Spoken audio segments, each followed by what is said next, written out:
1. Oh, wait, no, not 3, 2, 1. Hold on. I got another step here.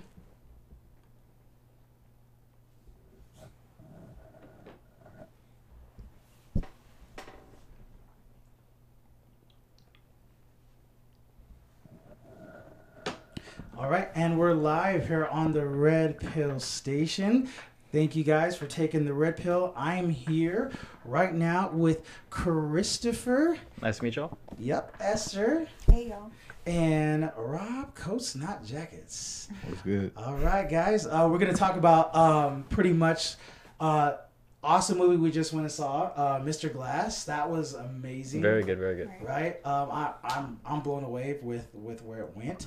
What are your guys' like first takes? Like just, I know it's a little fresh in everybody's mind. What's your first take on how you felt about it, Chris? How did you feel?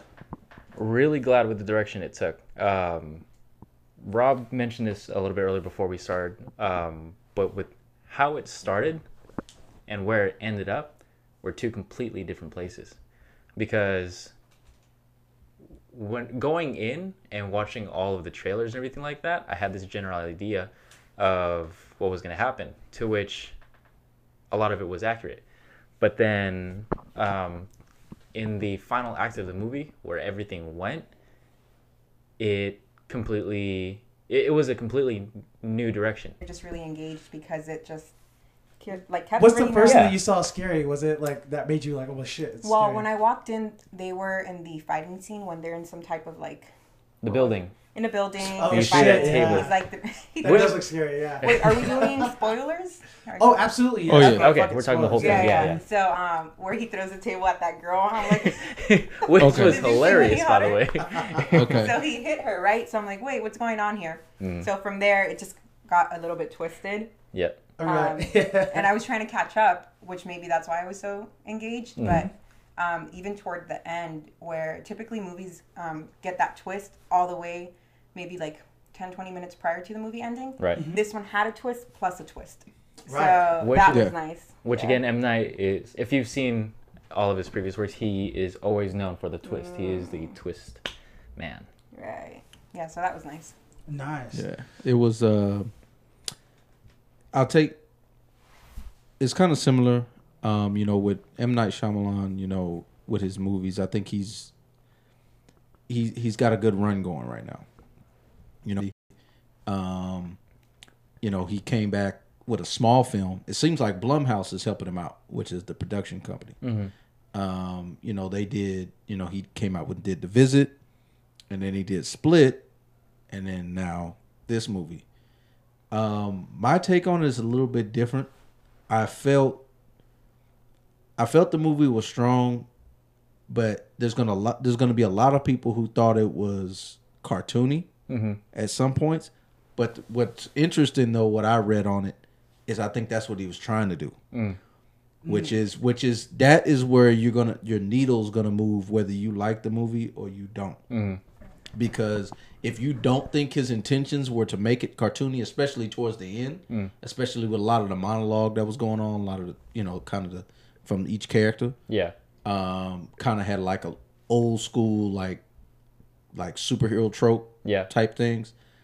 If you don't think that that's what the intent of the director is to do, you're not gonna like it, or you're gonna think that it's cartoony. If you think that that's what his intent was, then you'll appreciate it's not how it was planned. So he did a movie back in 2000, year 2000. So we're talking 19 years ago, called Unbreakable. And the movie was basically about the main character that you saw in Glass, which is Bruce Willis's character and Samuel Jackson's character. If you watch that movie, you don't know that that's a superhero movie until the very end. So, like, literally that movie, you think it's just kind of like a thriller, kind of a situation where a guy survives a train crash. Everything kind of comes to a head in that movie, basically where it reveals that Samuel Jackson is the villain and Bruce Willis is his exact opposite, is the hero. You don't find that out to the very end, and that's kind of how M. Night Shyamalan kind of does some of his movies, where he has a twist at the end, which that's what the twist was. But as a person who watches a lot of film, especially with comic book movies, that is definitely, in my book, it is And for a year. Yeah, like I remember that, and You it was lost like, me at DVD. No, I'm kidding. yeah, I thought it was so that? good at the time, but I think it was just so overlooked because number one, the comic book movie thing hadn't taken off yet, but also it was so over people's heads that I don't think people realized what it was until after. It was one of those movies that people watched, like when it came out on DVD. It didn't. It was almost like a cult classic type situation. People didn't see it in the theaters. So then he comes out with Split, which was another movie. Also, you didn't know that it was even attached to Unbreakable till the very end. So then that's when the lead up comes into this movie.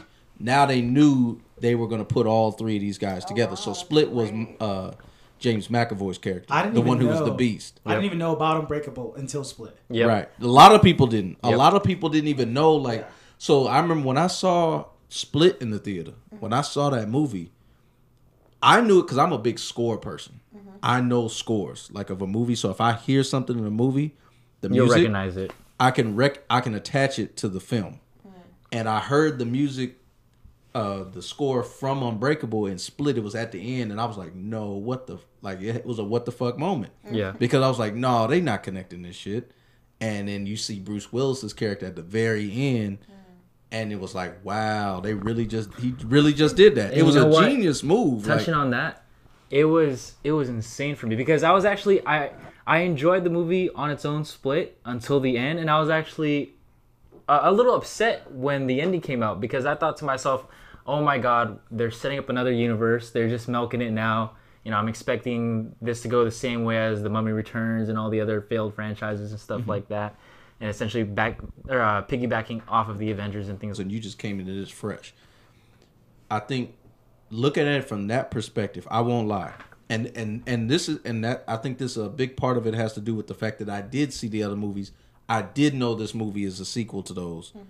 And I think I had a certain expectation because I will say right now, that's the moment right there too. Yeah, this is the moment if you're looking at it is at the end of Split where you see his character. That's where like people are like, nah, what the hell? Like for real. Like who is this guy? They're connecting this. So for me, watching Glass, probably through the first hour and a half, I'd say, it was all predictable. Everything that happened, I was predicting. There was not a beat where I was like, I wasn't knowing what was going on, and wasn't expecting. Every scene, and I was, no lie, to a small extent, I was enjoying the film because I knew what the overall arc was of the movie, but I was a little bit bored because I already knew the beat. I already knew what was happening. It was good and refreshing to know that the way they twisted it at the end is what made the good payoff, I think, for the film. Because at that point, the director, M. Night kind of tricks you thinking that the plot twist is the fact that they were both on the same train.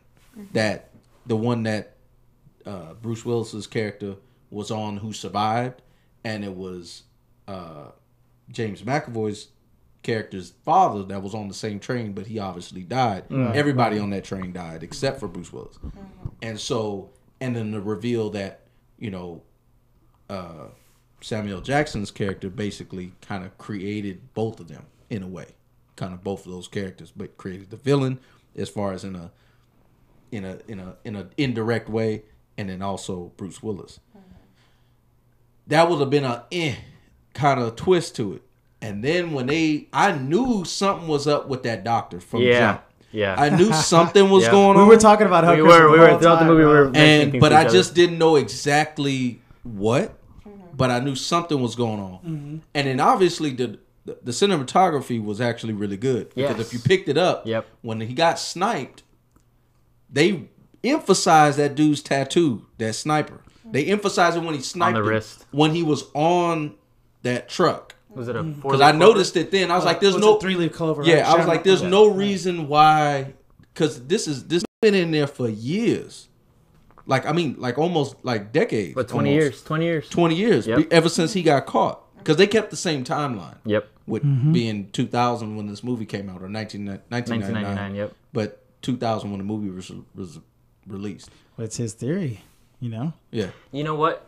They kept mentioning, why is it only us three? There have to be other people before us, or yada yada. That they kept touching on that so much, it started to like go in my head. Yeah, there had to have been other people. So that's where I knew that, like, okay, so if there have to be other people, then that means that there's a reason why they're not in the world. There's a reason. And then when the turning point for me, I think, of knowing that the doctor was up to something, and I remember this idea, just like the light bulb going off in my head during the movie, was when the doctor, I think it was when she was setting up the initial labs and everything like that. You touched on this. If you believe that this man doesn't have these abilities, why are you putting him in these constraints, these chains, that are essentially when they're sitting down, all three of them together? I was angry. Remember, I told you, I was like, I'm already mad because she's going, I don't believe in your powers. Bitch, then untie his chains. Yep. If you don't believe that's what I was telling you. You don't believe. Then do this shit then if you don't believe. Well, I think but that's the thing though. I think that's what the genius of this movie is, and that's what I liked about it, because it didn't give that much exposition. It trusts the audience to which is the best storytelling method ever. It trusts the audience to figure it out. She's playing to his weakness. That's the reason why she was able to capture him in the first place. He could have broke away and beat all them cops, and she said it. Nobody else got to get hurt because he is a good guy through and through. He knows that he's not going to display any violence against innocent people. So it's not a situation, because I know I heard somebody in the movie theater saying, why didn't he just bust down the door and show us? Like, but that's not his character. He's not. That's here that's not him. anything. Like that's literally not him. Like he's a good guy. He owns a security company. He was a security guard in Unbreakable. Like that's not his character to act out on that. So she played him. She played him because she knew he wouldn't do that. It was Glass. It's funny. The movie is named Glass for a reason. Because it shatters. Well, it's more than that. It's for the fact that he is the end all be all.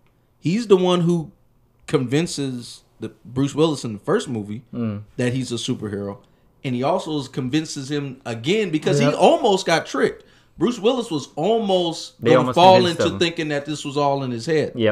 He was almost there. They all were. Until that happened. No, except for Glass. Glass from jump. This was an orchestrated Well, they plan. almost broke him too. It almost broke McAvoy as far as his because basically they were thinking that's why he said that the Horde are confused. Or they're losing faith. They're losing faith. Well, what Chris said, you said they almost broke. Did they almost break? They did, because there's a moment in the film, and this is a critical point, because up until the Beast had come out, right? Elijah's mother had mentioned it. It seems like he's given up hope. And that moment when we first see Mr. Glass wheel himself out of his room, start reading all the files, and he reads about the Beast. He reads about David Dunn being there. He realizes, he starts shaking with relief because he knows he's right. These people do exist. They're here. So it's that point where bringing them all together actually broke the plan of that society. Right. Because had they stayed separated, all of them eventually would have just believed that, I'm not special, blah, blah, blah. This is all in my head, blah, blah, blah. But it was Mr. Glass that when he finally read that, it instilled him with belief again that he's doing, that he is correct. This is, this theory that he's always had is true. So I have another thing I want to bring up. Like I am just amazed from, we're all movie buffs. We watch movies, and I'm gotta say I'm impressed. James McAvoy, he was spectacular. Holy shit! Yeah, bro, we give Oscars to people who do a beautiful death scene. This dude did a death scene for 12 people. In one body, like right there, like back to back. Oh my god! I had chills. I was like, is this He's happening? Definitely, as far as the only issue is because this movie came out in 2019. As far as the Oscar nomination, it won't be until the next one because Oscars are going to be next month. So that's everything. That's 2018. Because I was going to say literally the best. Like this one, his ability to switch the accents, on a dime, mannerisms, literally, and because you're not even changing body language, you got one person speaking Spanish. Like, how was his Spanish, Esther? I mean, he had a part where it kind of felt like he purposely right messed up. Right. But for the most part, It was solid. Yeah. Even the accent though, everything, it was when he spoke Spanish like I was like, oh my god, he's doing it good. Like it was perfect. I was like, holy shit, it's everything. I couldn't believe how good he did all that. No, his acting was definitely, he was on his A game. Yeah, for sure. That was amazing. I just mind blown from that. Does this like? Did you guys? There was one part that I was kind of like, maybe I looked too deep into it. Does he? I don't know if this director takes a jab at Marvel or anything with the idea that he has this type of movie that he's made. Because did you notice when they were showing the Osaka building, it literally said a true Marvel? So he takes. I'll say this. Yeah. I don't think it was a jab, in my opinion. So my opinion on it is, I don't think it was a jab. I think it was a paying homage, because he paid homage to both DC also. Because you remember they mentioned Action Comics when they was in that comic book store. They mentioned so Superman they talked as about the original hero in DC. 1938. So I think he paid homage to DC, and I think that was a little bit of a homage to Marvel also. You know what? Something I want to touch on that I've been thinking about for a while is that I think the reason why this movie works so well is because we're living in 2019. You know, comic book movies are everything right now. You know, they've grown from 2008 to where we are now, and we're facing saturation because we're so deep into it. And I think the reason why this movie works so well is because the new characters, the legacies, if you will, of each villain, hero, and mastermind, it kind of just it takes the next step in these hero movies. Because there's always the main characters that start off with you know these heroes, you know these villains, you love them, but now it's gone towards their legacies, and we find out what happens when this ordinary world finds out about these, to quote the movie, these gods among us. Ooh, God, that was crazy when he said that, right? Gods Among Us. There's a book called Gods Among Us. That whole like premise idea of this has been done in the past. So basically, Samuel L. Jackson's theory, I actually believe in before I even watched Unbreakable, Split, all these. I actually was like, man, could you imagine if like Superhumans? Right. Like all these stories that we always hear about, what if these stories were things that people did see but obviously exaggerated? You hear it all the time. Even when I did my podcast on Bigfoot, right? Yeah. And I was like, going into the Indian cultures and how they would call it the Sasket, the Sasquatch. Right. And they literally would have these stories of these men. Bro, I think that people have seen things in the past that now, are downplayed. Or I would say that they're not downplayed. That's the wrong word to use. I would say they're how do you say this? They're made extra extravagant, because there's one point inside the movie as well where the girl from Split, I'm sorry, I forget her name. Anna Taylor-Joy is the actress. Why is she like so beautiful, but I'm not attracted to her at all? She has she has a very girl next door look. Probably. Yeah, something to touch on that. I was actually a little bit uncomfortable with the relationship between her and the Beast, or whatever. But you got to deal like there's so many different personalities. Like the kid, like the woman. Like there's so many different ones, and I think that she was looking at him through that lens. I think it was more a platonic lens rather than a romantic one. No, there was. I didn't really get too much of the romance in that. It's just there's one particular scene where they're holding each other as she turned him away from the final fight as the Beast. Where they're talking. It seemed a little bit too tender. But again, it's just tender context and everything. We all like tender. No, it was kind of weird. Yeah, I felt that way. I was kind of like, yeah, I see a little bit. Yeah, I didn't see that. I think I felt that's the reason why Glass survives, because obviously he's broken almost 100 bones. So so that's how the Beast decides whether he's gonna kill someone or not. Bro, so do you remember the uncle from Split? Yeah. So why does he look like Dan? Why does he look like Dan? Which Dan? God. You know what Dan? Oh my God, bro! Why? So to fill, I'd have to see it again. I'm not seeing him. Essentially, there's in the previous movie in Split, there's a backstory of how. If you need, I think you can. No, continue. So there's a moment there was a backstory of Split too, where very intense for me to watch. Stop it, Casey. Put that gun down. I'm getting upset. I'm about to get very angry.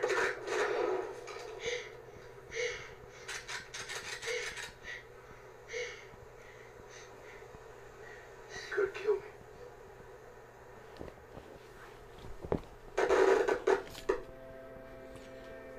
That's crazy, bro. Ugh. So yeah.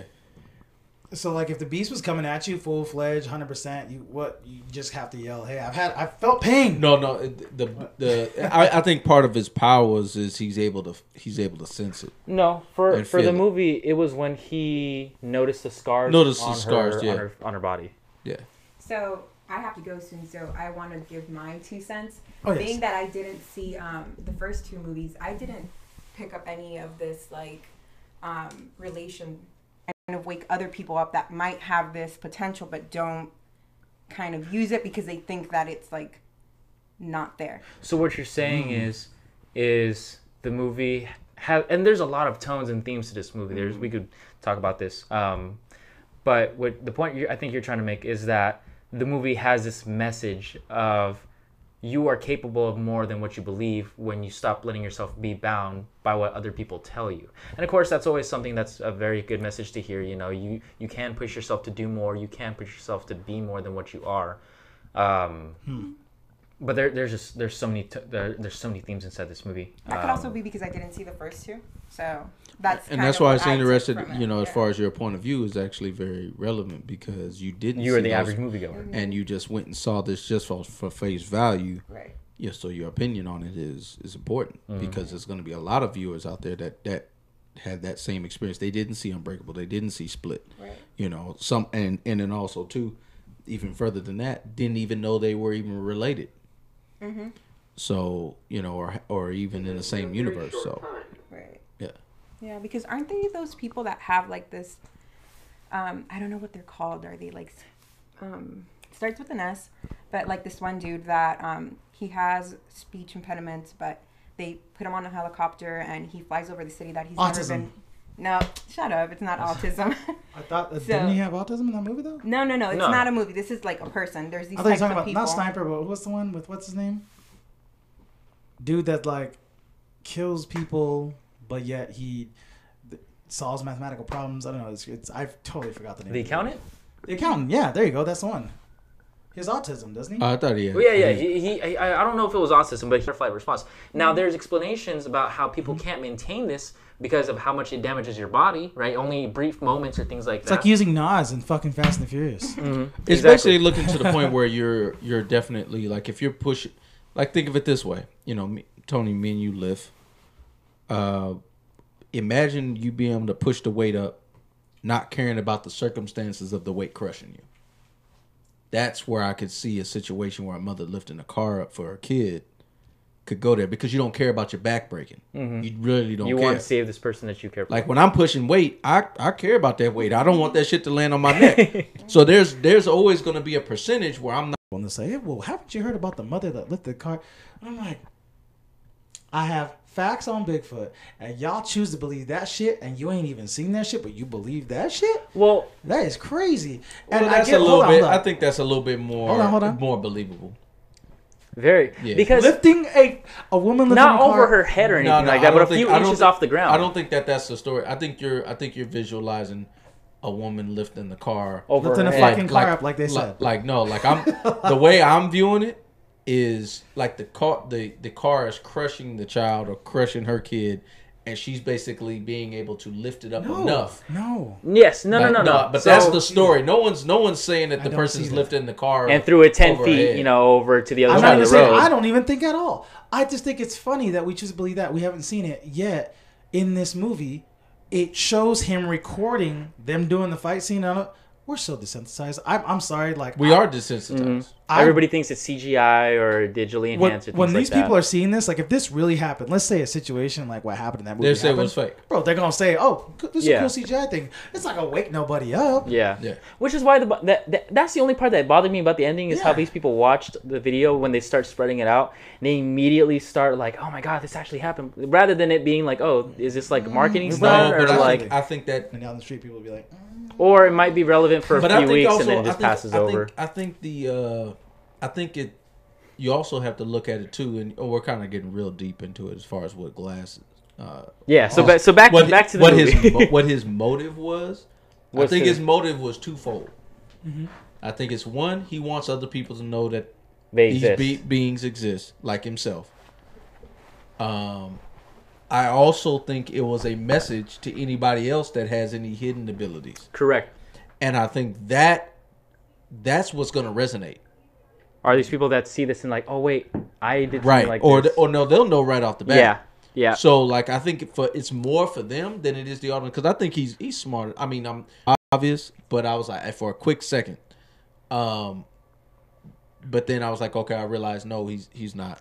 You know what? I do think, however, I think the story that M. Night told was done with this movie, because going from here, you're either playing into more of the same, but I don't think there's a new direction for the story to go, and I think the story's done. This thing had a beginning, middle, and end. Yeah, this is over. But I hope that it stays that way. Mm-hmm. Oh, no. Yeah, this is a great ending. I don't want a sequel. Mm-hmm. It doesn't need one. You had 3 movies. You had the original. You had the split movie. And you had Glass. And I think that Glass put a perfect ending to all of these. Because the characters are dead. That movie is. That's how these movies work well. Guardians of the Galaxy, same way. That's a space opera. That's that's what that movie is. It was very music based. It was very score based. They used old school music from the 80s. That's what that type of movie is. I think with this movie, it's created its own. It's the easy word to use is realistic, but I think it's even more than that. I think it was because they didn't go too far. Because I won't lie, I thought in this movie as watching it, I didn't think it was going to happen. But before I saw it, I thought that they were going to it was going to be out of this world, like too overboard, like where he's really like too strong. Just breaking up bricks and or something like that. At the point one of them starts flying. Yeah, I thought Samuel Jackson was gonna be Nick Fury. I thought it was just capable. Nobody's pushing planets. Nobody's breaking mountains with a punch or anything like that. They're strong, but they're not to a point where they're unbeatable or anything like that. Or they can't solve everything with their strength, because you do get to a point where I think it's called like power progression or something like that, to where you're capable of these feats that essentially just break the story because it's too much. Oh, that's what happened in Dragon Ball Z. Oh yeah. It's that, but it's also I think Marvel is a huge testament to it, because what they did was they took characters that 2008 that Guardians of the Galaxy was going to be a part of this. Yeah. Everybody said, "You fucking out your mind. There's no way that's going to work. Raccoon. That's not going to work. That's just not going to work." But it's a progression. True. I think with this movie, what I thought was interesting, it was from the very beginning of the film, each movie has had its own tone. Unbreakable is its own tone. Unbreakable is a very slow burn movie. Split had its own tone, but it was different horror, because you didn't even know what it was until the end. And then this movie also had its own tone, because that's one thing that I was asking myself is, how are they going to tone this movie? Are they going to tone it like Unbreakable, or are they going to tone it like the culmination of each of these movies? Because it set up each one so well, and you're watching all these 3 movies coming together and playing off of each other. That's why it felt so entertaining to watch, because it had all these different elements to it working perfectly in concert to create this first time experience where there's no previous comic book to read off of or storyline to follow. You don't know what's going to happen next, and you're essentially just watching these 3 movies collide and watching the reaction from it, which made it there was never a moment where I felt bored. There were moments where I had to brace myself for what was about to happen or anything like that, because I was thinking to myself, oh my God, I don't want to see this happen during the horror moments. And I think that it, like you said before, but if you've watched it, like you said, there's never a boring moment, because you're just like, wait, what? Oh my God. These twists and turns and everything else. I'm a little bit different than you guys on this, because watching the film, but like I said, I think it has to do with the fact that I did see those movies. And I kind of already knew, based on the previews, the trailers that they were putting out, the promotion, the marketing for it was going a certain way. That's exactly what the story literally, went for. I can Yeah. tell you right now, beat for beat, I could have told you exactly what was going on in the first 45 minutes to an hour. They were following it literally how I thought they were going to play it out. Yeah. They were going to have the scenes where Mr. Glass is kind of looking like he's sedated in there and checked out because he's been in there for almost 2 decades. Right. You got James McAvoy was going to be putting on another great performance of him acting out all those different personalities. And Bruce Willis was basically going to be battling with himself with the fact that Is he he's superhuman or Is he not? a superhero or not? I literally knew that from the bar. Makes sense. He did not want to. His main objective was not to injure innocent people. You know period. So, but she knew that. That's the thing. She knew so much about all these guys. She had done her homework on all of them. Mr. Glass just did a little bit more. So, but at the end, she played that because she knew it. She knew that this one is the more pure one. It was interesting. She had him broken more than the other two. Like she had Bruce Willis broken, really questioning whether he was this person or not. Because it took Mr. Glass to really snap him out of that. True. I think his perspective on it is very selfless. Yeah. Also, so he's obviously not a Tony Stark. Like he's not an arrogant person. True. Who would like to be the center of the attention. That's just not his character. I am Iron Man. Yeah. Like he said he was Iron Man at the end of that movie. Like that's something he would want to do. To touch on something, that's why they kept. I think that's also another part. This is why the movie works so well, is because everything that we're talking about, it's hammered in throughout the movie as this is on purpose. They're doing this on purpose because the Beast, the Horde, and David Dunn's characters weren't concerned with, What I mean by that is he has known forever, for the longest, ever since a kid, that he wasn't a mistake. Like he's felt it, he's believed it, that there's something else. It's the other two that would need the convincing. right. Because him on his own, because you remember from Unbreakable, he did all those acts of Just to find out. devastation, just to find someone. Right. So he was already putting in that groundwork. He was. I'm sorry, you don't just kill hundreds of people and not believe in something. Like you believe in something. No, Like, I disagree with that. You killed all them people. I disagree with that. I think he wanted to find a reason, and he's just extremely lucky that He already knew. I disagree. You got to explain it to me. Reason being is because gotta explain it to although the moments in Unbreakable set up that superhero origin story for David Dunn's character, Mr. Glass never actually saw any of that happen. Now, when we meet him again in Unbreakable, I think he's just, he's still searching. He still hasn't found David Dunn's antithesis, right? He believed himself to be the antithesis. He was wrong. It was the Beast that was David's main villain, right? Mr. Glass, and again, that's why we have that confirmation of when he reads over those files and shakes with joy, because this is the moment that he realizes he's right. This is the moment and that's why when he was dying, he finally tells. Because that was the whole plan from He was jump. probably waiting he needed to put it on stage. Right. It wasn't just knowing about it. Because obviously he's able to show that he's getting out of his room. Even the workers there were confused on how he's getting out of his room. Yeah. So, but it's not shocking enough to say to them like, "Oh, this guy's like superhuman," or he's just really smart. He's so much of a mastermind. We need to really be watching him because they didn't even have tight security on him. No. But it was he needed the Beast, and that's what he was happy about. It wasn't that he was coming to an epiphany that no, I'm not a mistake. Oh, because again, I think they were going to do something akin to lobotomizing him. So I think in general, nobody wants to have that done to them. Nobody wants to have essentially a part of them taken away. Yeah, but at the same time, why would you be calculating when the breaks are happening and when guys are being locked up, or when it's like when the shift changes? You had all that calculated. Right. You wouldn't have gone through all that legwork just so you don't get lobotomized.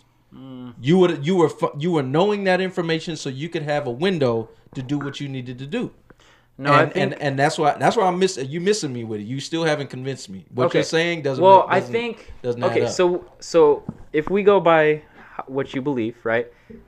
Mr. Glass received confirmation in Unbreakable. The villain, he ends up, because this is the thing. This is the one thing that I think superhero movies definitely define when it comes to heroes and villains.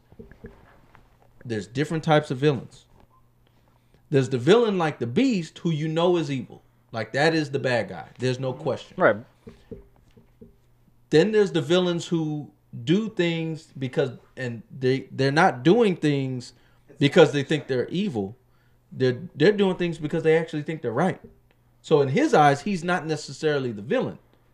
He's doing what he feels is right to find what it is. It's just you so happen to be the villain because you just killed all them people.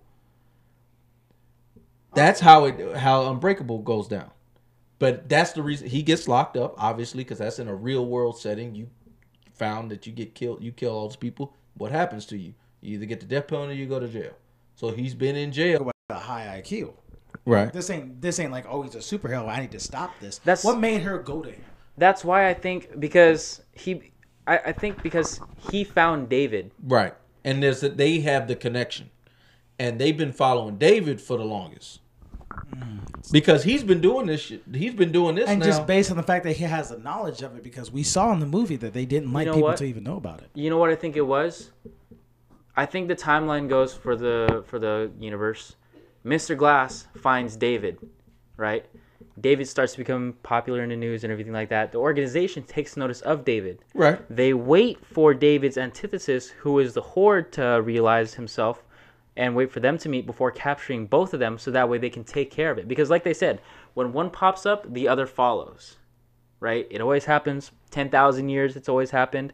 One pops up, the other follows. If this organization wants to keep these metahumans out of the public view, then they have to let the story progress to a point where they can step in and cut the story.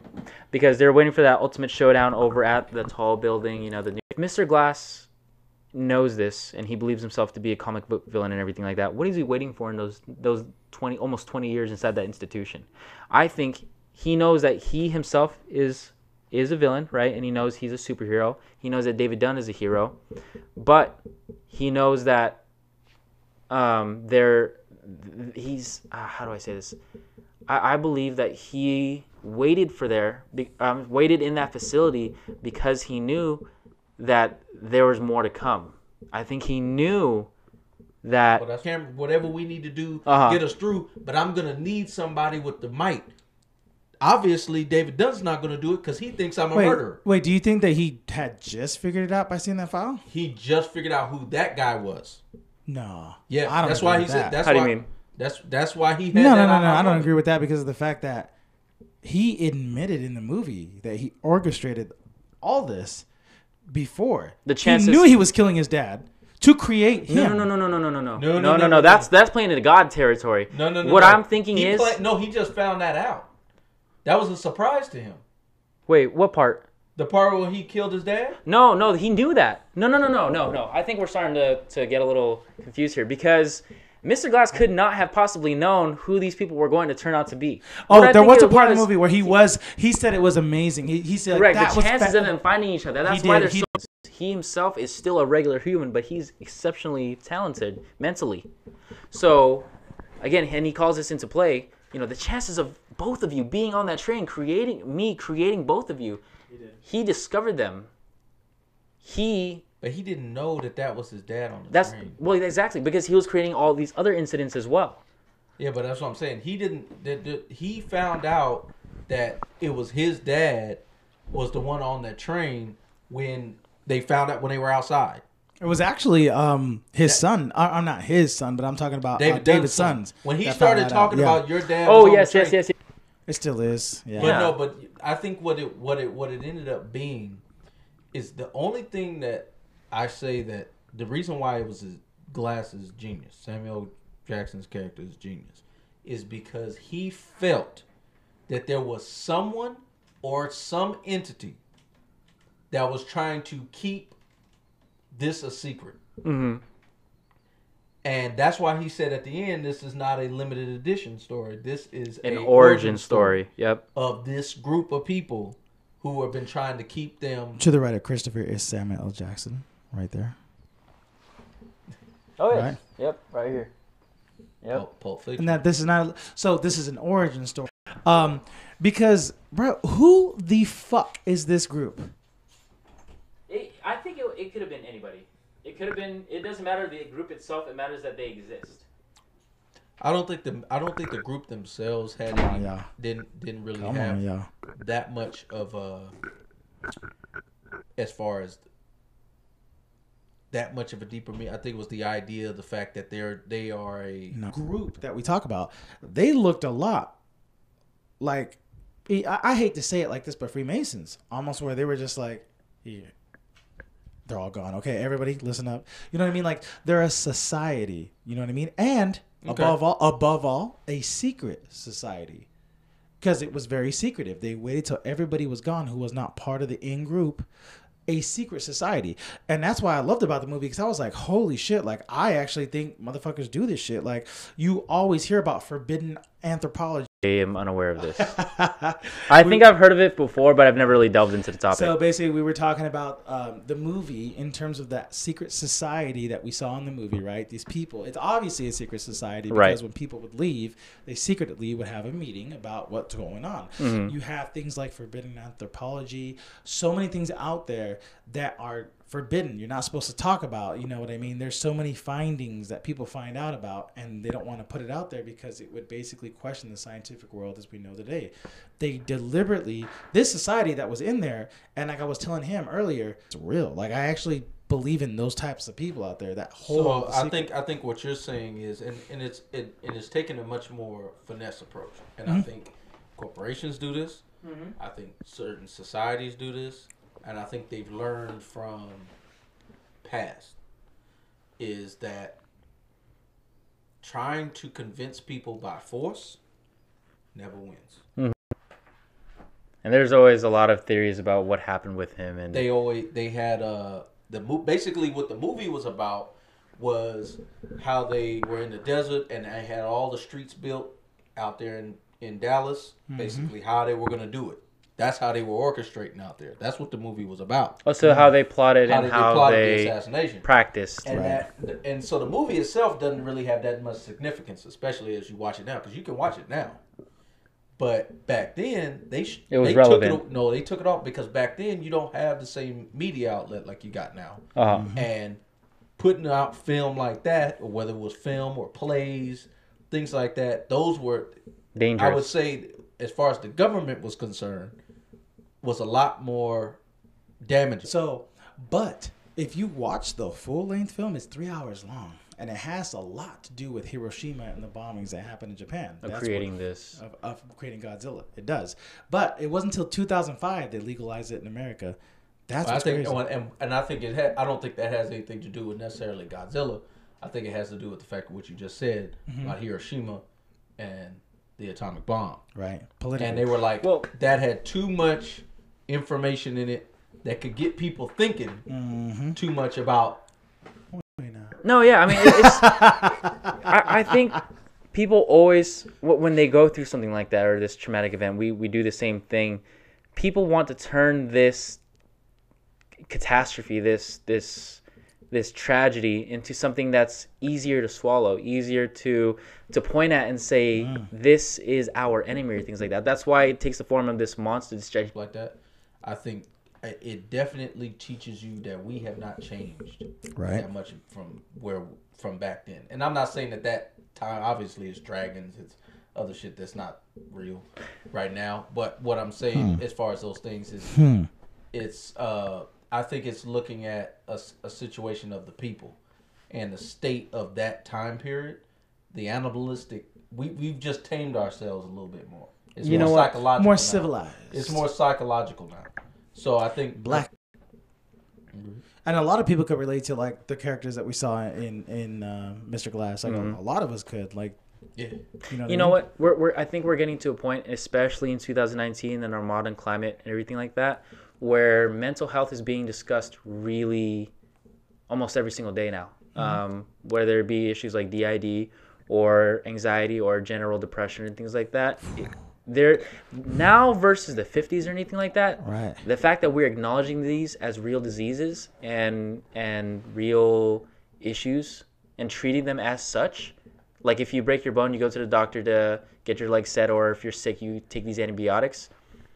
Now we're getting to a point where mental health is truly being treated, and we're just starting to scratch the surface, because this is very recent, 10 years. Right?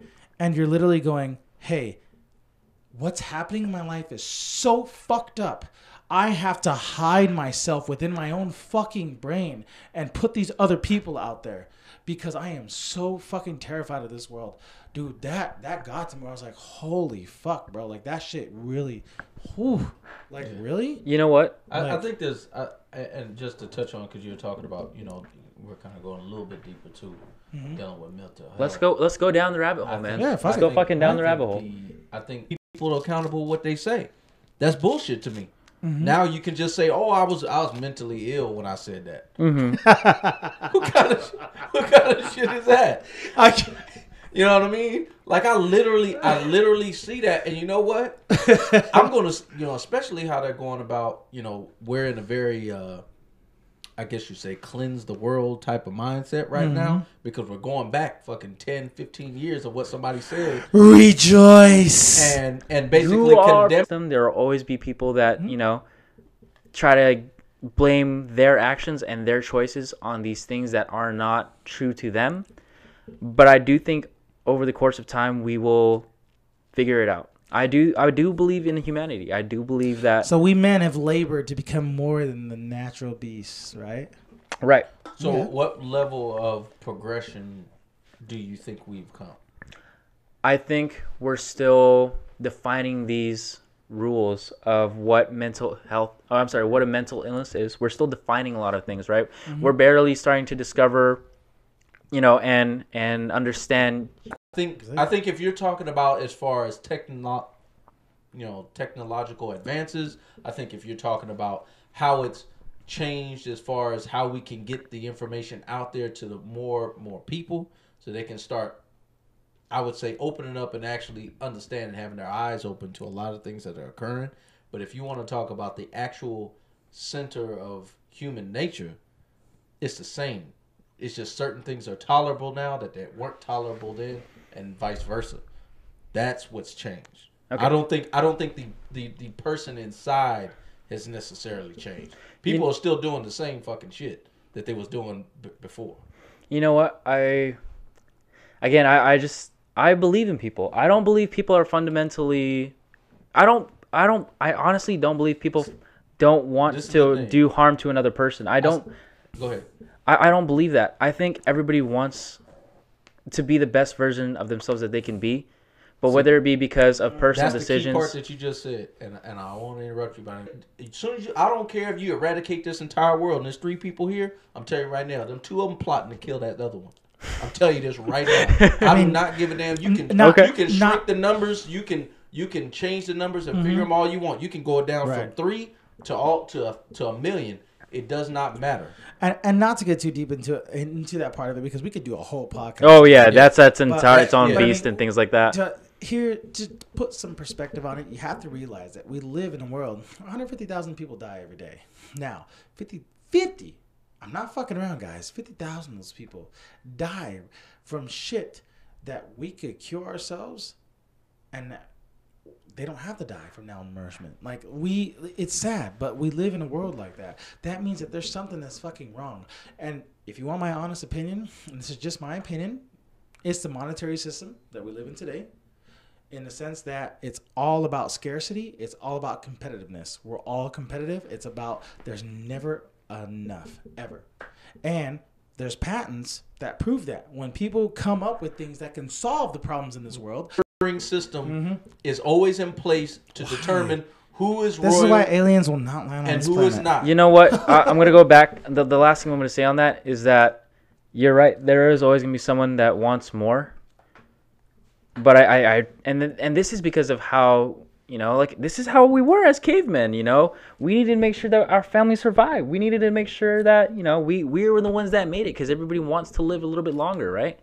But I think now it's just a matter of overcoming it's a generational thing, man. People have lived this way for thousands of years since the beginning of humanity, as I need this because I don't know when I'm going to get more. But we've gotten to a point where I think technology has progressed to a point where we're starting to get to that horizon of being able to provide for more people, or leaving the planet and finding out some new resources elsewhere. Right. Now I think that goes hand in hand with my belief that we're progressing towards better, because 50,000 years ago we were cavemen fighting for survival because this is all we have. But now that's not true for us anymore. We're getting to a point where we can have enough for everyone, and I think because of what it can make you believe. I'm telling you right now, I did not feel one shred of sympathy for that dude that tried to go to that island and preach that Bible to them people on that island. No, I did completely. Oh, yeah. I heard about that. Those people have, what they've done is they've been able to basically attach and have a solid idea that the way they are living is the way it should be. And then you got somebody that try to come over there and use certain tools and stuff like that. They felt. I honestly believe, like I'll say this because I know a lot of people villainize, the white people that came over here, which they definitely need to be. But do I honestly think that they came over and said we got this evil plan from the very beginning? No, they literally thought they was liberating, but you're not. The beauty is everybody being different. So that's kind of my look at, and as far as us going deeper on the fact that I feel like that's just with us. Now we just have the knowledge of how to progress and how we keep on trying to get more, how to get more. But the idea, and me and Tony have talked about this in length when it comes to the society that we live in. The only society that I see that's prosperous and that literally eradicates all the things that we want to not have to deal with today, whether it deals with famine, whether it deals with racism, whether it deals with classism, sexism, all of that, is a resource-based society. That's the only one that I've seen, and I'm not even saying that's foolproof. I'm saying that's the only one that I see where it takes care of all those things. You fucking utopiast. When you're in a monetary based society, you will not have it. You just will not.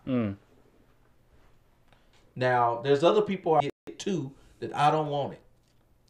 I don't care about that idea. That to me, that's just a cop out, and that's what a lot of capitalists try to use as a cop out. They try to say, well, happiness, not everybody wants to own a business. Not everybody wants to be a CEO. Not everybody wants to make $1 billion. That's true. But I'm telling you right now, if you put that apple in front of them, dangle that carrot in front of them of $1 billion, somebody is. And enough are.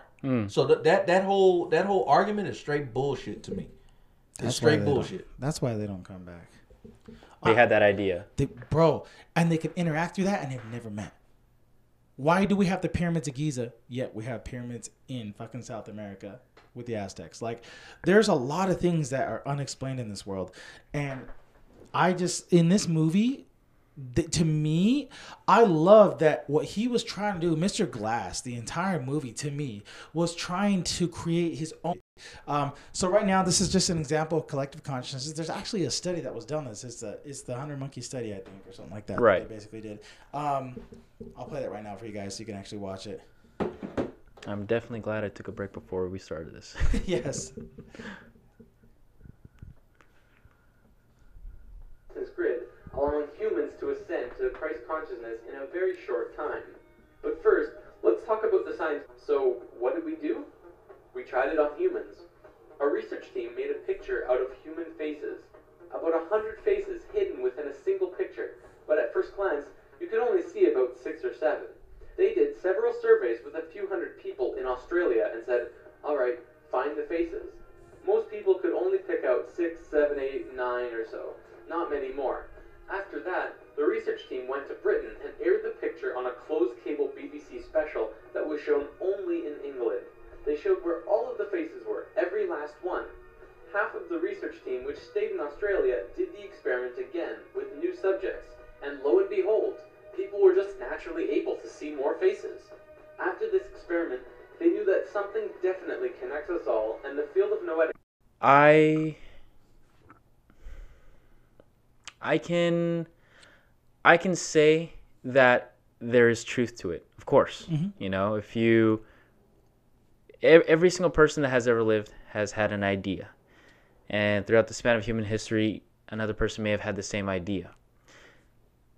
There's a 100% factor that people have had this same idea. You know, you think when you have a thought and you think of something new, only come to realize it's already something standard.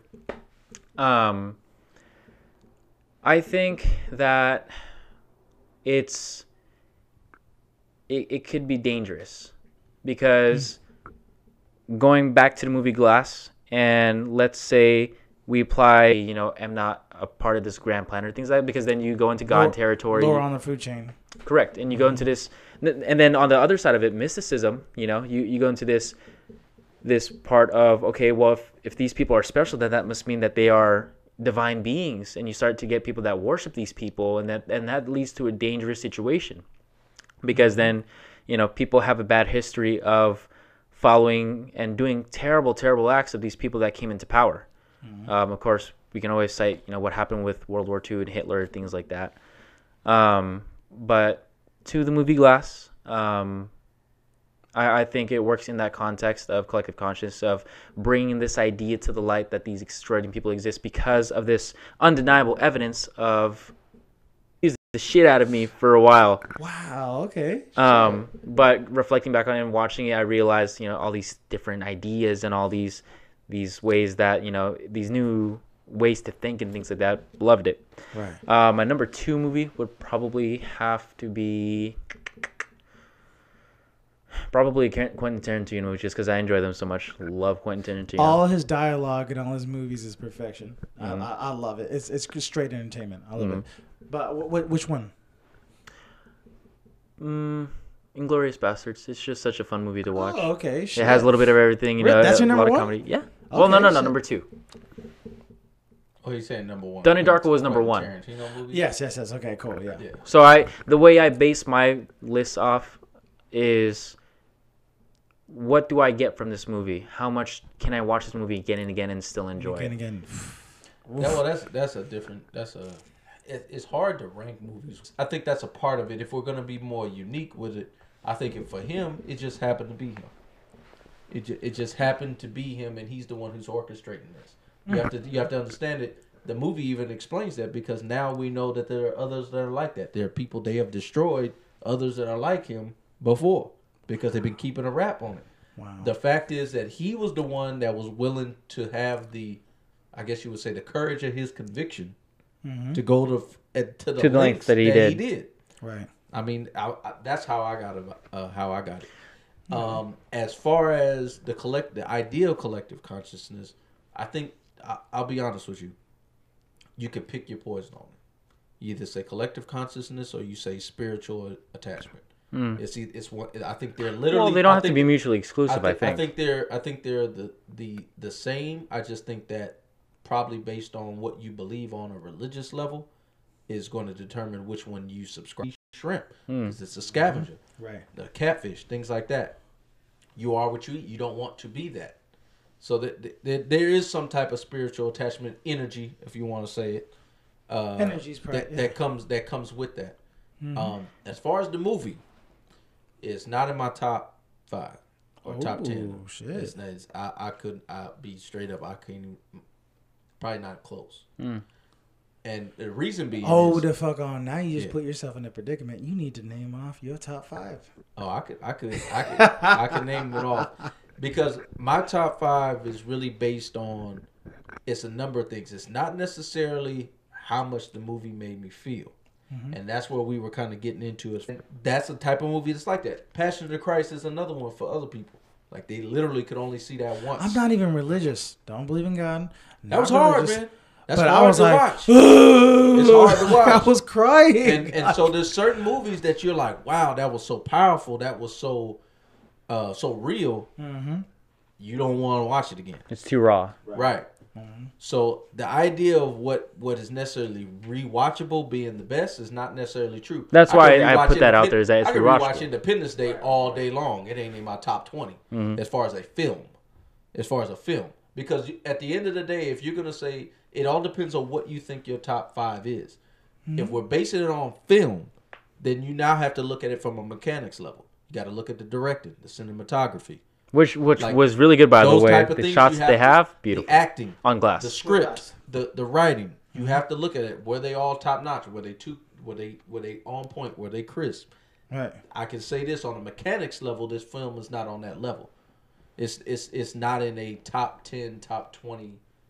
Really? As far as it's literally like just strip away how it made you feel. And they could have put it. If they would have put veins in that. No, the Beast would have had a fucking 12-inch cock with veins. Just yeah, man. When he goes into that next personality, you just see it fucking extend, fucking come out from his fucking abdomen and shit. Yeah, it's just like it's a fucking snake. I don't really see. It talks to. It has its own personality. Yeah, it's going crazy. They don't call him the Beast because of his strength. But yeah, I don't have it in. And it's hard. I don't really have a ranking for it now. If we want to rank as far as out of these 3 films, I have it number 2. I still have Unbreakable as the best, being number 1. Really? Why Unbreakable number 1? You know, I would say Split is the best for me. It is definitely a better film. Now, it's definitely a better film. Why?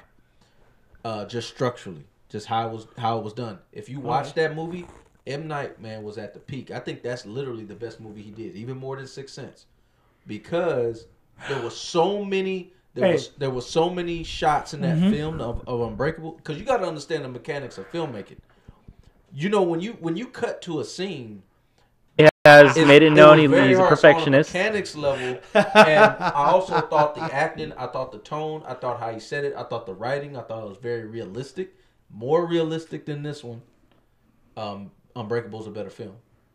Glass is second. Split is third. And the reason why Split is third because you didn't really know what that end was. And I think if I'm judging, it's almost like you got to judge Split 2 ways.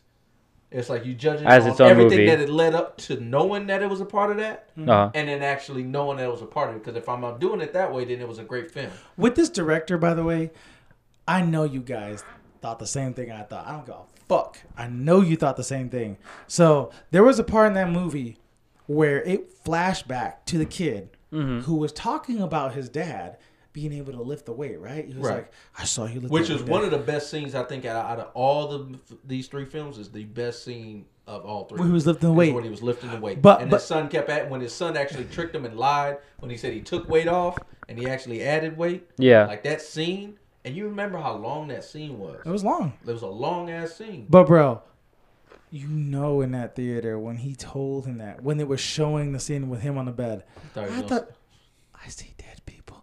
Yeah. I thought the exact same. I wanted to make that joke, but I didn't want to take away from the movie. Yep. Crazy if he I know. Hey, I tell you right now, everybody would. That's the son's superpower, man. He sees dead people. Like, that'd have been they all dead or some shit like that.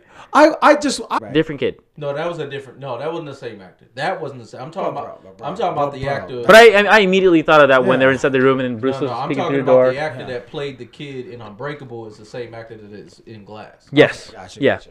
But I will end on something on the collective consciousness thing. To that end, I don't think correlation is the same as causation. Okay. So I don't think just because you say that, you know, the murder went up and bubblegum chewing went up doesn't mean they're directly related. The whole idea of collective consciousness, I think, until you find a common, how do you say, I don't want to say common denominator, but essentially a baseline for this happenstance. I think it's a theory that has yet to be proven. With Glass, my ending note on that is the movie works really well in this universe that M. Night has built. It's really well put together. You know what I mean? Like Buddha teaches that we are all one, and even if you look at the infamousy of Jesus Christ, which is one of the books that was left out of the Bible, Jesus actually went to the east to talk to a Buddhist monk about things like this. Like this is called, the book is Adam of the West. It's a book that you can literally purchase on Amazon. But I've read this book, and like it teaches that all of us are connected as one person. We're all experiencing this life together. And if we were to experience what God truly is, it's all of us interconnected within each other. And when it comes to collective consciousness, it's more proof that we're all connected. And that's the only reason why when I point to that it makes a lot of sense to me, because I believe that all of us are connected, that when it comes to the past or the future, we can't connect with that because we can only connect with it in terms of either visually seeing it in the future or remembering it from the past. But one thing that we can all experience with each other is the present. And when it comes to everything that's intertwined in this universe, it's collective consciousness in the sense that we're all one.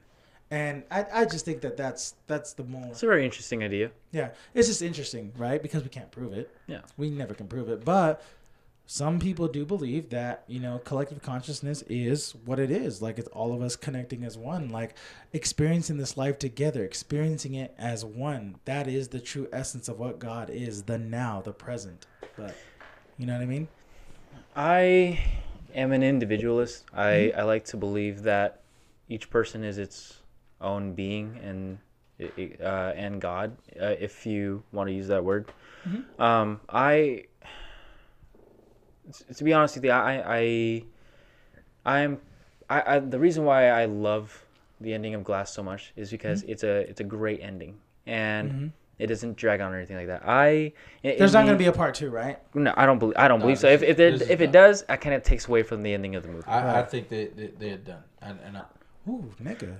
I hope not. I truly hope that when I die, that I rot in the ground and that my life comes to a close, because it makes that my decisions during this lifetime that much more valuable.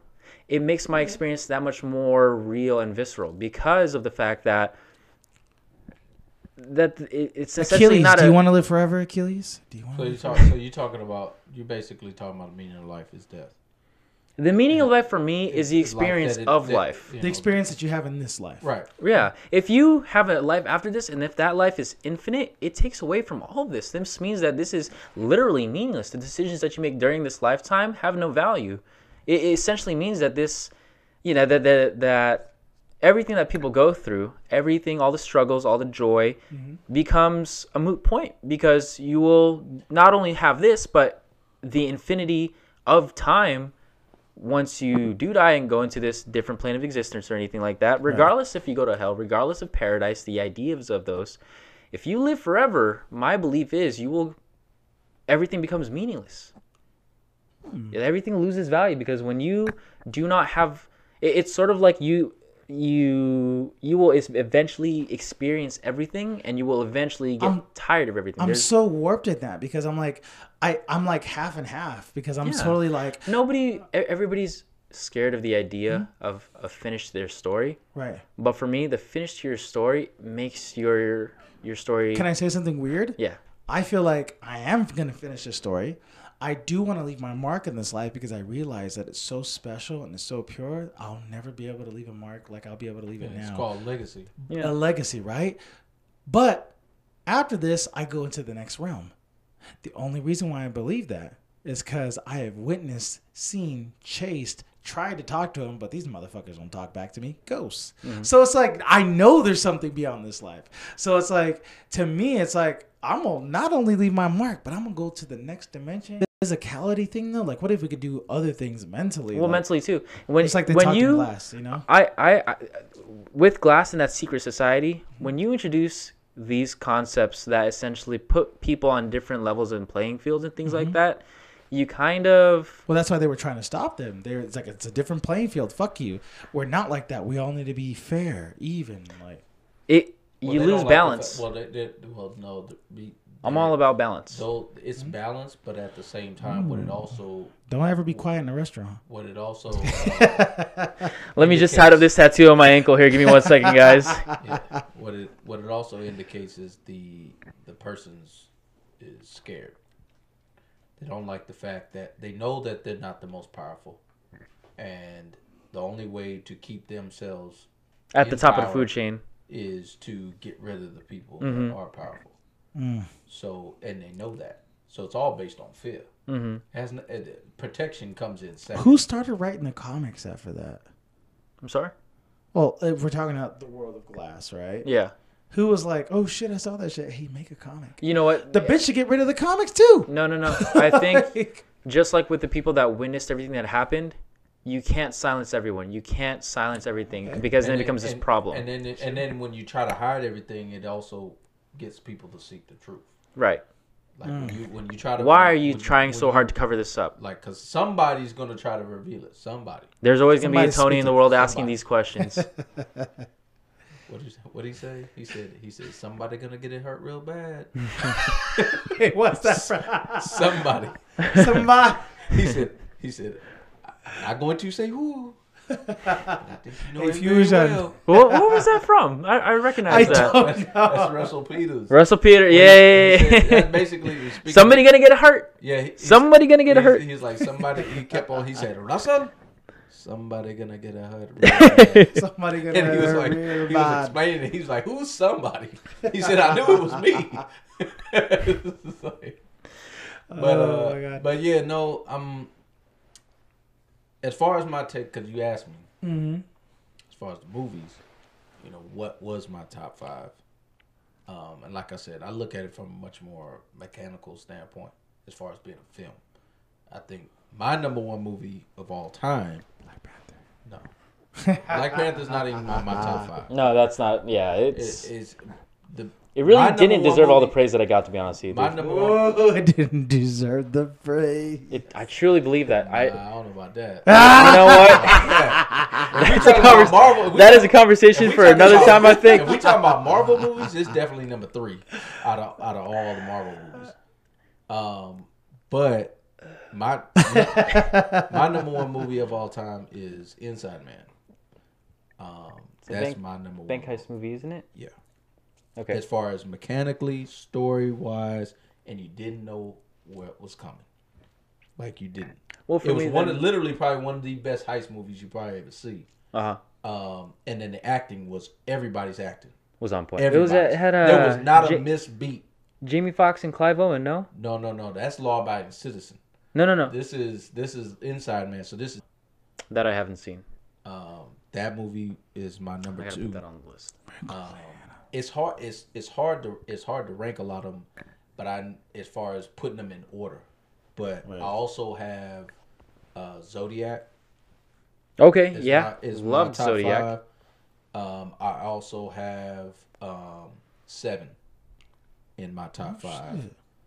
and I forget what the other movie. I think it's actually comic book. I think I have. I'm about to watch all these. You know what? Zodiac, You haven't watched 7? No, I think it's. Oh my god, I think amazing movie. I think I have Dark. I'm trying to remember if I got, because I remember I made a list of this.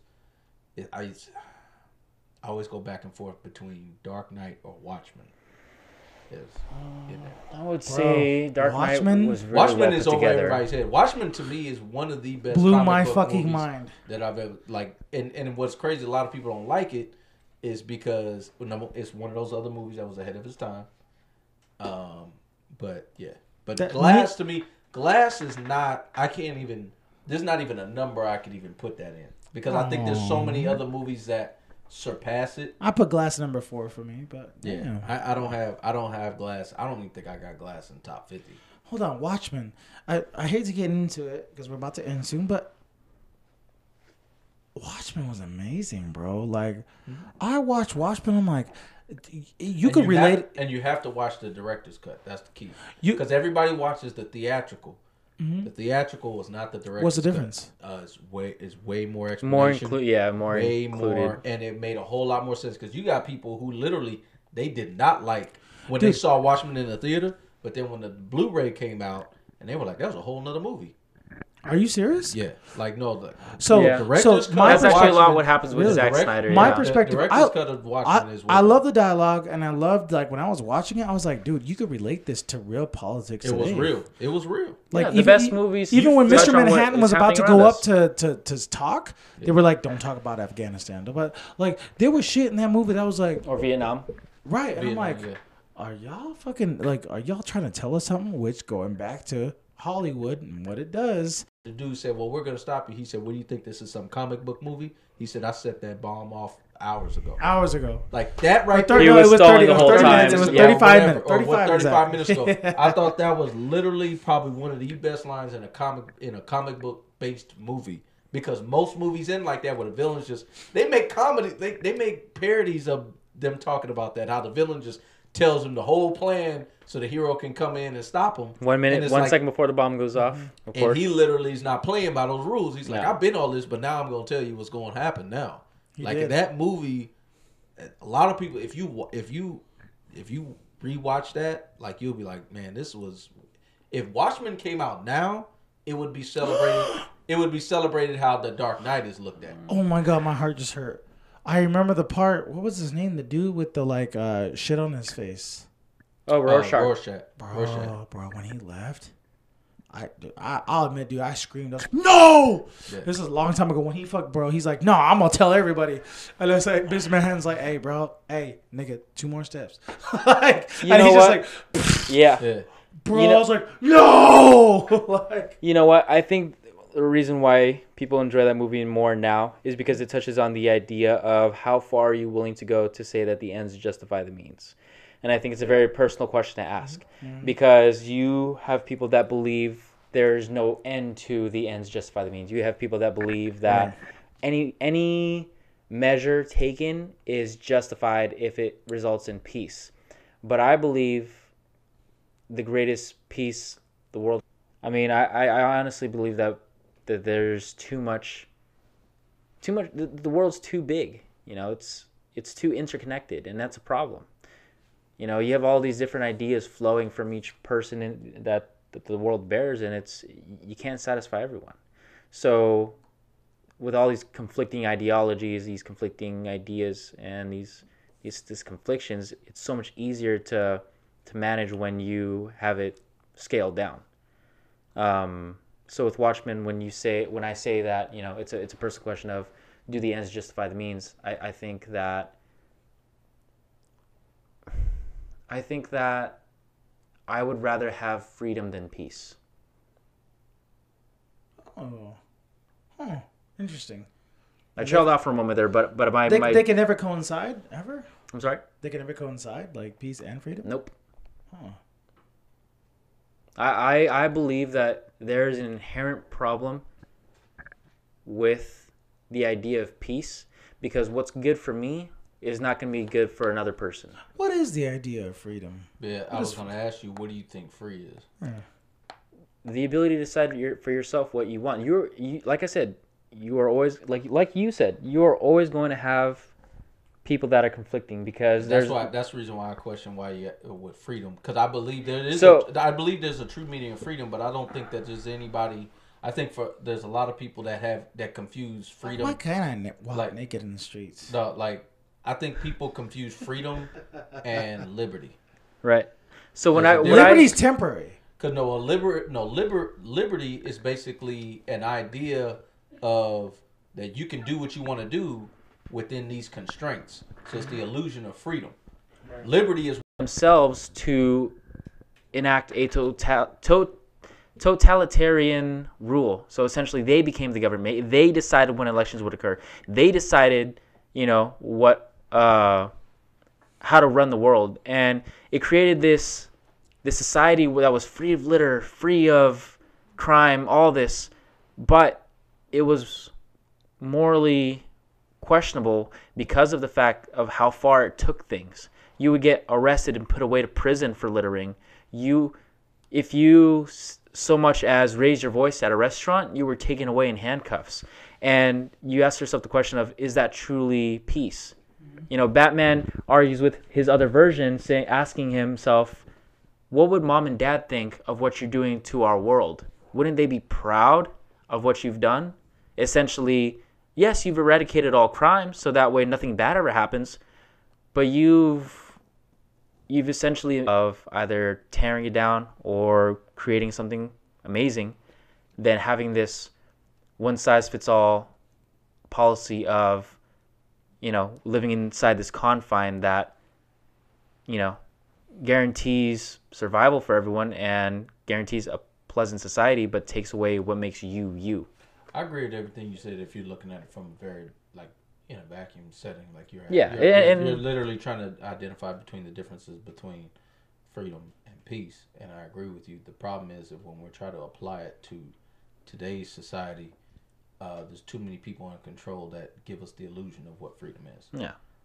And so you really don't have live your life, so to speak. The ability to experience things for yourself and find out what exactly is your purpose. Because so here's what it was. When you said that freedom is essentially non-attainable in today's society, I don't believe that. I think the greatest personal freedom one can achieve is finding your own meaning in life and adhering to that. Because if you believe that you are living your life, as long as nothing stops you from that. Correct. Mm-hmm. If you believe that you are living your life with purpose, and you believe that you are happy with your life, then it's not a matter of ignorance is bliss. It's a matter of this is what you want for yourself. If you're able to attain that, then who can take that away from you? Yeah, but that kind of goes back to what I was talking about when it deals with kind of what a capitalist argument would be when it comes to money.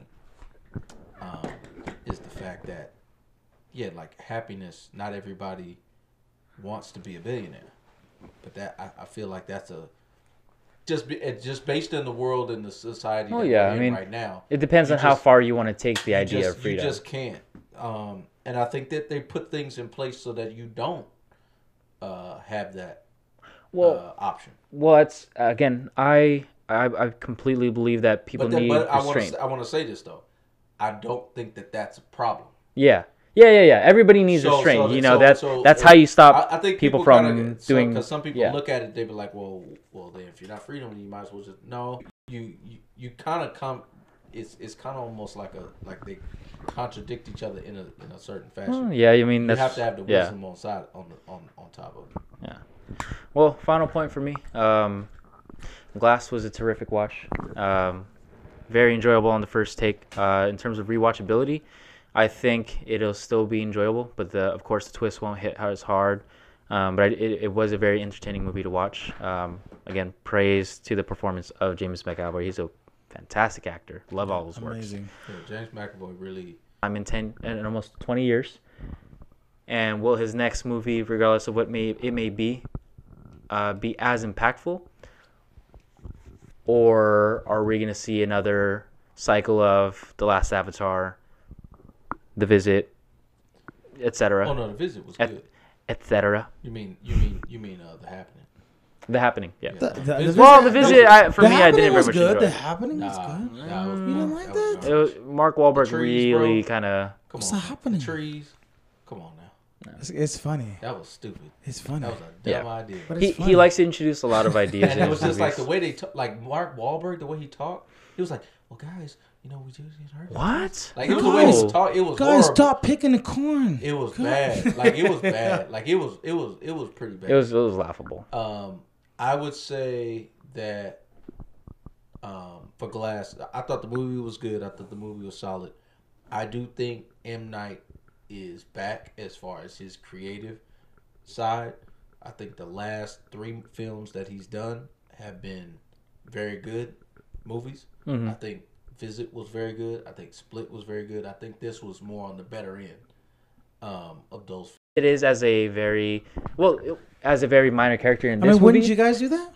Well, put myself in the personally, film? Maybe as a director, no, maybe, but in Lady of the Water. It got to the point where he was actually not a central character, but he brought to light a very important plot piece of the movie, to where he gave himself that importance. Well, I don't know if it was that much. He didn't put himself in the movie in the sense where it had a huge plot point. I think it was an homage to Unbreakable, because he talked about it. Because remember in Unbreakable, Bruce Willis's character thought that he had drugs on him, and he stopped him when he was at the stadium, and that he didn't have the drugs on him or whatever. But Bruce Willis sensed that he was up to no good. Like he was sensed like he was selling drugs or something like that. That's what he felt. So the director character. Right. In Unbreakable. In this movie, he basically said he kind of told him. He said, "Hey, weren't you a security guard at the stadium?" Blah blah blah. I think that's what all that was. I do think M Night is on the best track. I'm looking forward to what his next film will be. Obviously, will not be in this universe. Was dealing as far as the split universe. Hopefully, I hope it doesn't involve any universe. Oh, that was another movie that was horrible. I just thought about that. He was in After Earth. A lot of people don't even know he directed that shit. Yeah, they stopped putting his names very low. It's actually they did it in the fucking front yard. It was actually lower than Split. Like if you added up Split and this, you know what? It didn't even equal Unbreakable. You know what? I actually think the budget. I had read an article, and I'm not sure on how true it is. Forgive me if it's actually inaccurate, and this is not true. It's just one of those internet things. Mm-hmm. But I read somewhere online that M. Night actually put up his own money into this movie because of how much he believed in the project. Now, I think it talked about how he was like, I got the rental van, don't worry. No, yeah. It gave him the creative freedom to do what he wanted, because I believe there is a way for... So there's 3 ways a director can make a movie. 1, he takes money from the studio. Studio gives him a budget. He is allowed an outline, but studio can step in where they want to and edit how they want to market it to the masses. His own money into it, if that's true. Right. And it really speaks to when you put your heart into something like that, you know. Because you got to look at it too. Split was successful critically. Mm-hmm. It was somewhat of a success financially. James made it successful. But at the end of the day, regardless of what a movie does, for a film studio to continue to work with that filmmaker, the movie has to make money. Yeah. At the end of the day, it's a business. They got to make money. There's a lot of movies out there that didn't fucking make money. Half Baked is considered probably one of the best comedies of all time. It's literally in people's like top 5. Half Baked with Dave Chappelle. That movie didn't make. That shit bombed. Scarface is probably one of people's biggest iconic gangster films. Well, now bombed in the beginning when it came out, but it bombed in the theaters. Yeah, it was bad. It did not do well. It bounced back in the theater. It was garbage. Fight Club, cult classics. It became a cult classic based on the hip hop made it popular.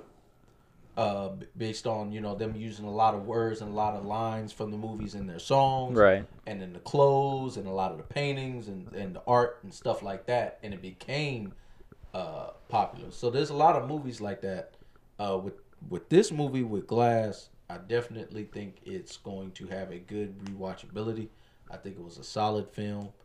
I think he put together. I think it was a nice. They're allowed 1 or 2 per movie in a PG-13 movie. But okay, well, I do want to say, guys. So bottom line, guys. Oh, my bad. I had to throw this out there. 7 is not in my top. It's actually Moneyball. I had to take that out. Okay. I had to clear that up. I just thought about it. Well, guys, thank you guys for being on the show. This was our Red Pill Station Glass review. And we're going to, guys, on our Instagram, pretty much we got a list of everything that we talk about. I do want to talk about climate change, global warming, but they switched it to climate change because it's obvious.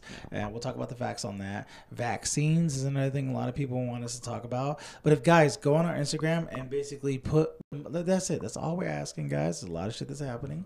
And we don't know where it's going, but everyone's been screaming, everyone's been crying wolf for quite some time, this and that, Jade Helm.